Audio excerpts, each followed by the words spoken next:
ప్రస్తుతం మనతో పాటు శ్రీ శుభంకరి సేవా సమితి వ్యవస్థాపకులు స్మార్తనహరి బ్రహ్మశ్రీ దుగ్గిరాల యాజ్ఞవల్క్య దిలీప్ శర్మ గారు మనతో ఉన్నారు. గురువుగారితో మాట్లాడేద్దాం.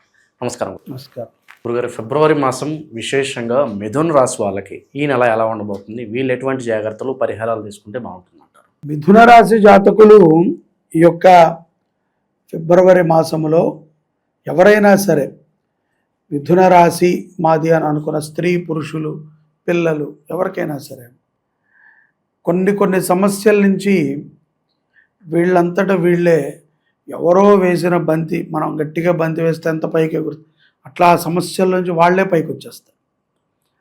వాళ్ళు అనుకుంటారు ఈ సమస్య నుంచి ఎవరైనా మనని పైకి తీయాలి, లేకపోతే మనకి ఎవరైనా సహాయం చేయాలి అనేటువంటి ఒక ఆలోచనలో ఉన్నప్పటికీ ఎవరి సహాయాన్ని వీరు పొందరు. ఇదైతే ఫిబ్రవరి మాసంలో మిథున రాశి జాతకుల్లో మనం చూడవచ్చు. అట్లాగే సంపద కూడా చాలా వృద్ధి చెందుతుంది.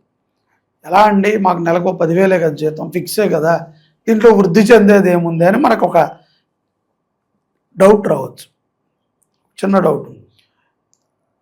నా దృష్టిలో వృద్ధి చెందటము అంటే నా దృష్టి అంటే శాస్త్రం దృష్టిలో వృద్ధి చెందటము అంటే మీరేమనుకుంటున్నారు చెప్పండి?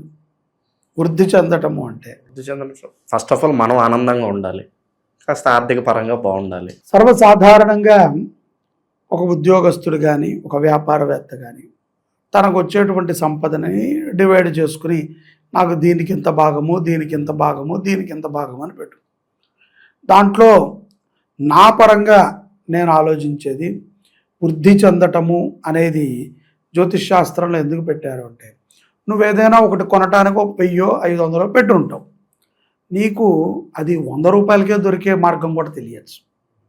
సో 400 నీకు లాభమేగా.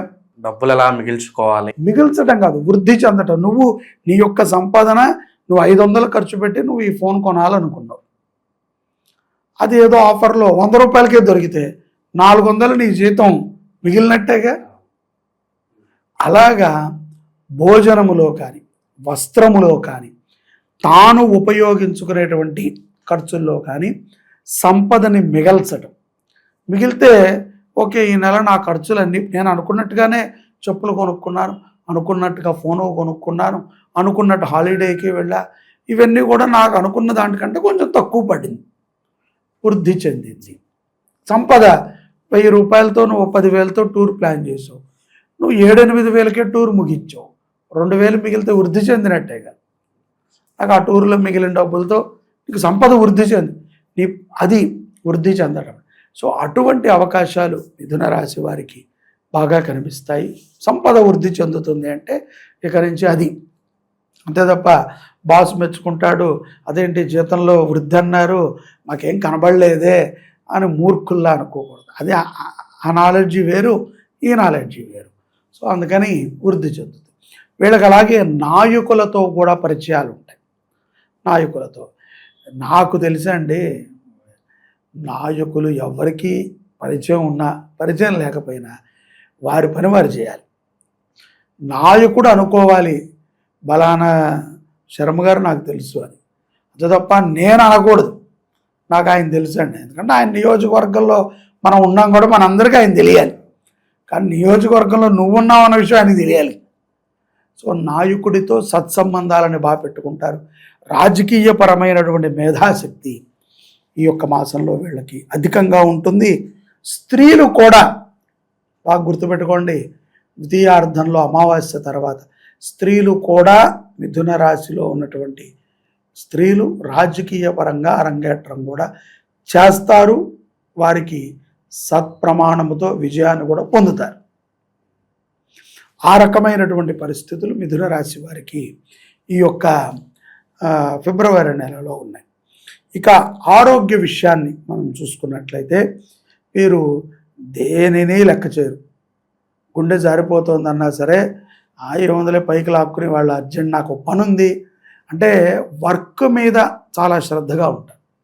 వారు చేసేటువంటి ఒక పని మీద వారికి ఉన్నటువంటి ఒక దృఢమైనటువంటి నమ్మకం నాకేం కాదు అని. అది మనము కొత్త పిల్లల్లో చూడొచ్చు, అంటే ఇప్పుడు యంగ్ జనరేషన్లో కూడా చూడొచ్చు. ఓల్డ్ వాళ్ళు కూడా అలాగే ఉంటారు. ఎక్కడైనా విద్యార్థులు ఈ యొక్క మిథున రాశిలో ఉన్నటువంటి విద్యార్థులు కొంతమంది హై ఎడ్యుకేషన్ చేసేటువంటి వాళ్ళు, అంటే ఇంటర్మీడియట్ పై చదువులు చదివేటువంటి వాళ్ళకి కీలకంగా ఇంజనీరింగ్లో 4వ సంవత్సరం, డాక్టర్ ఆఖరి సంవత్సరము, లా ఆఖరిలో ఇంకా ఇంకా అది అయిపోతే సంపాదన, బాధ్యత, ఇటువంటి వాళ్ళకి చాలా సోంబేరితనం వస్తుంది. అదేంటండి కింద వాళ్ళకి రాదు వాళ్ళకి ఎందుకు వస్తుంది అంటే వీళ్ళ ఆలోచన విధానం కొంత తేడాగా ఉంటుంది. ఇంకేముందులో అయిపోయింది కదా, కొంచెం లేజీనెస్, కొంత చెడు స్నేహితులు వాళ్ళ చుట్టూ ఉండడం జరుగుతుంది. తస్మాత్ మిథున రాశి పిల్లలు, ఎందుకంటే పంచగ్రహ కూటమి కొంత వాళ్ళ మీద ప్రభావం చూపుతుంది. అలాగే పంచగ్రహ కూటమి ద్వితీయార్థములో వ్యాపారస్తులని బాగా దెబ్బతీస్తుంది. వాడు చాలా జాగ్రత్తగా ఉండాలి.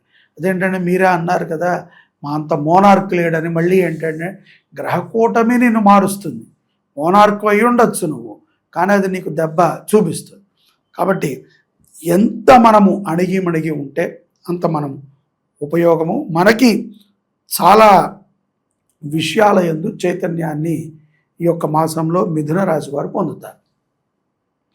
ఇక దూర ప్రయాణాలు, ఎవరైనా ఏదైనా అనుకోని ప్రమాదాలు ఏమన్నా ఉంటాయా అండి అంటే కనుక అనుకునే ప్రమాదాలు ఉంటాయి. బాగా గుర్తుపెట్టుకోండి, మిథున రాశి వారు ఈ యొక్క అమావాస్య రోజున ప్రయాణం పెట్టుకుంటే చాలా కష్టాలు పడాల్సి వస్తుంది. పంచర్ అవ్వటము, పెట్రోల్ అయిపోవటము, అరణ్యంలో ఆగిపోవటము, భయభ్రాంతులకు గురవటం, ఇటువంటి వాటికి ఎక్కువ తాసపడుతుంది. అదేంటంటే అమావాస్య అని భయపెడుతున్నారా అని మీరు అనుకోవచ్చు. పంచగ్రహ కూటమి కష్టముతో కూడుకున్నటువంటి సుఖాన్ని మిథున రాశి వారికి ఇస్తుంది. ఆ కష్టములో మనోధైర్యాన్ని కోల్పోతారు, కోపగ్రస్తులు అవుతారు, అరుపులు, కేకలు, పెళ్ళాన్ని తిట్టడము, పెళ్ళాం భర్తని తిట్టడము. మిథున రాశి అయితే కొంత చికాకు వాతావరణం ఏర్పడుతుంది. ఇటువంటి వాళ్ళు తప్పనిసరిగా ఈ యొక్క గ్రహకూటమి అయిన తర్వాత ఉజ్జయిని మహాకాళి అమ్మవారిని, అదే అక్కడ స్వామివారిని దర్శనం చేయటం ద్వారా మహాకాళేశ్వరుని చాలా ఫలితాలు పొందుతారు. మిథున రాశి వారు ఈ యొక్క మాసంలో ఫిబ్రవరి నెలాఖరులు ఉజ్జయిని గనక వెళ్ళి అక్కడ మహాకాళేశ్వర సన్నిధానంలో స్వామిని దర్శించి ఒక్క రాత్రి నిద్ర చేయగలిగితే వీళ్ళ జీవితం చాలా మారుతుంది. ఎందుకంటే వీళ్ళ యొక్క ఆలోచనలు మారుతాయి, అలాగే కొన్ని ప్రమాదాల నుంచి బయటపడతారు. ముఖ్యంగా మనోధైర్యాన్ని పెంచుకుంటారు. పిల్లలు ఎవరైతే కనుక ఈ చెడు వ్యసనములు ఉన్నటువంటి పిల్లలు ఉన్నారో, కొంత చెడు అభ్యాసాలు, బూతులు మాట్లాడటము, చెడు సహవాసాలు ఉంటారండి. మనకు కనబడే పిల్లలు కాదు కదా, వాళ్ళ అంతర్గతం వేరే ఉంటుంది సినిమా. సో వాటిని గ్రహించుకోవాలి, అది తల్లిదండ్రుల బాధ్యత. నిదానంగా వాళ్ళకి పిల్లలకి చెప్పుకోవాలి. వాళ్ళని మాకు కుదరదండి, మేము ఉద్యోగాలను కనకూడదు, లేదా ఉద్యోగం చేయకూడదు. కనేసి నాకు కుదరదు అంటే పరమేశ్వరుడు కూడా నిన్ను భూమి మీద వదిలేసి నాకు తెలియదు అంటే అంతే. నువ్వు ఎట్లా అయితే అడ్డదారుల్లో వెళ్ళిపోతావో, దేవుణ్ణి నమ్మకపోతే, తల్లిదండ్రులు చూడకపోతే కూడా పిల్లలు వెళ్ళిపోతారు. కాబట్టి పిల్లలని కనిపెట్టుకుని ఉండండి. పిల్లల కోసమై ఈ గ్రహకూటమి రోజున, పంచగ్రహ కూటమి మనకి సంభవిస్తుంది కదా 17. ఆ రోజున మన శుభంకరి గోశాలలో మనము నవగ్రహ శాంతి చేస్తున్నాం. సశాస్త్రీయముగా అక్కడ పంచగ్రహ కూటమి కోసమై నవగ్రహ యజ్ఞాన్ని సంకల్పించాం. సో దాంట్లో వాళ్ళ పేరు నమోదు చేసుకోమనండి, చాలా బాగుంటుంది. అంతే, చేసుకోకపోయినా బాగోవాలి అంటే నువ్వు సక్రమంగా ఉండాలి, నీకు ఒక నమ్మకం ఉండాలి, మా అబ్బాయికి చెడు వ్యసనాలు లేవు అని. అప్పుడు నువ్వు చేయక్కర్లా. ఉంటే మాత్రం కంపల్సరీ మాట వినట్లేదండి, మొండివాళ్ళ ఉంటున్నాడు, చదువు ఎక్కదు, ఎప్పుడు చూసినా ఫోన్లో ఉంటాడు, లేకపోతే ఎప్పుడు ఏదో లోకంలో ఉంటాడు. ఈ మధ్యన తల్లిదండ్రుల కంప్లైంట్లే అవి. మా అబ్బాయి మా మాట వినడండి అంటాడు. మీ మాటే వినండి, మీ అబ్బాయి మా మాట ఎందుకంటాడు? డబ్బిచ్చి మా చేతి చెప్పించినా వినడు. సో వాడి యొక్క బుద్ధి మారటానికి వాడి పేరు మీద గోశాలలో, మన దిండిగల్ దగ్గర ఉన్న గోశాలలో మనము ఈ యొక్క నవగ్రహ శాంతిని చేస్తున్నాం. అమావాస్య రోజున తప్పనిసరిగా దాంట్లో పాల్గొనమనండి, శుభ ఫలితాలు. ఈసారి మంగళవారం కూడా ఉంది, అదే రోజున మంగళవారం కూడా మనకి సంభవించింది. మంగళవారం పూట గ్రహశాంతి చాలా విశేషం. అందులో పంచగ్రహ కూటమి, అందులో అమావాస్య, మంగళ అమావాస్య సర్వమంగళాలని కూడా మిథున రాశి వారికి అనుగ్రహిస్తుంది, శుభ పరిణామాలను చూపిస్తుంది. ఓవరాల్గా మిథున రాశి వారి పరిస్థితి ఫిబ్రవరి మాసం ఎలా ఉండబోతుంది, ఎటువంటి జాగ్రత్తలు తీసుకోవాలి, మంచి విశ్లేషణ అందించారు. ధన్యవాదాలు.